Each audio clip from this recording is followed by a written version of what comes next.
May 1977, 150 words per minute, first paper.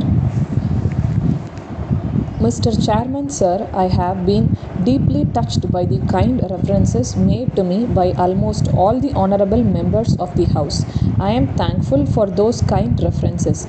The task of replying to the budget discussion has been made easy by the intervention of the Chief Minister, who dealt with many of the difficult points raised.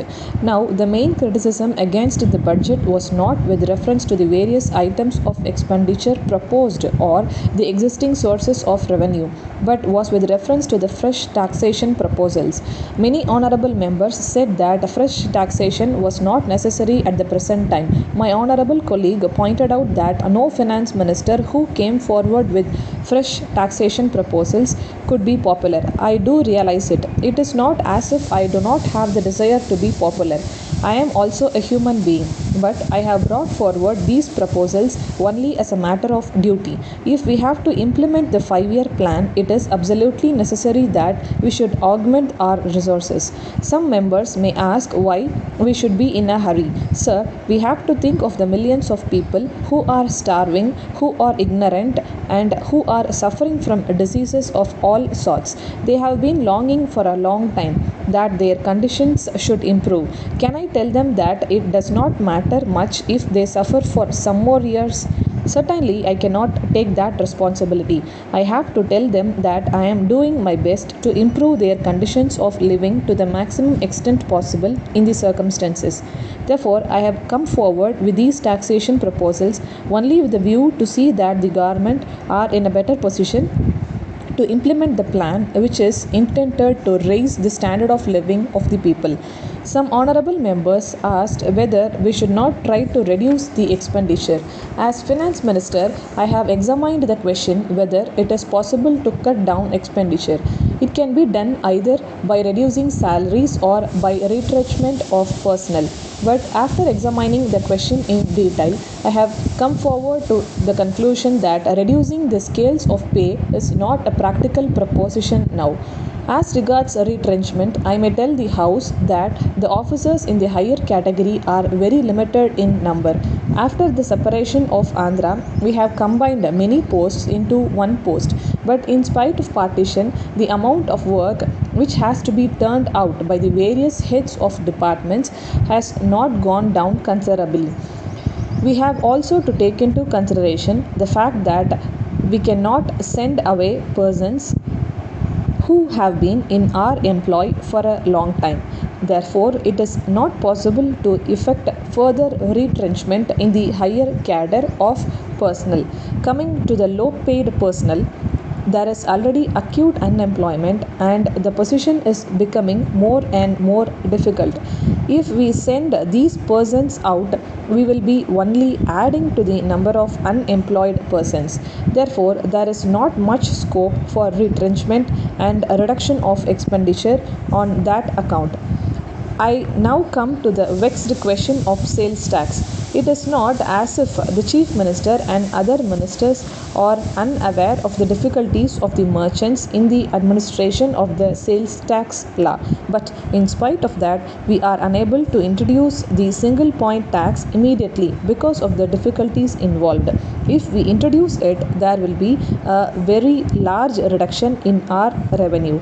We have to remember that sales tax is our main source of revenue and that it has come to stay. Therefore, we are not in a position to give it up. But we have got to evolve methods which would make the working of this measure easy and not difficult for the people who have to pay the tax. That should be our aim. I would invite honorable members to make concrete suggestions in that direction instead of simply advising the government to give up this tax or convert it immediately into a single point tax. This year, we have given a relief in respect of certain articles because we realized the difficulties involved in collecting the sales tax with reference to those articles.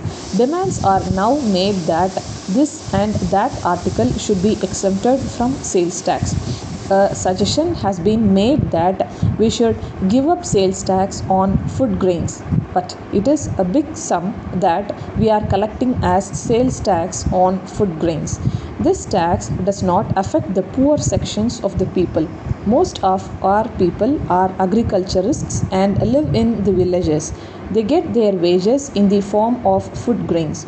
Even when they get their wages in cash, they purchase their foodstuff in the villages, which do not come into the picture of payment of sales tax at all. If we take into account the fact that a large section of the people who are poor and not asked to pay sales tax on foodstuffs, there may not be any criticism against this tax. Coming to the points raised by the representatives of teachers here, I may tell them that they have done their job well. I would only request them to have some patience. If I am unable to make any spectacular announcements for giving relief to the teachers immediately, it is not because I do not wish to help them. There are certain obstacles standing in the way.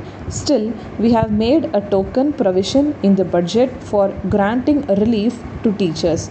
In this connection, let me tell the honorable members that if I give even a slight increase in the pay of teachers in elementary schools, the gap in the budget will further widen. Therefore, it is all the more necessary for all honorable members and especially the representatives of the teachers to support me in the taxation measures that I have proposed. As far as social service is concerned, the lady member has become an institution in herself of social service, and we are all proud of the great service she has rendered to this state, and certainly nobody can ignore that. Stop.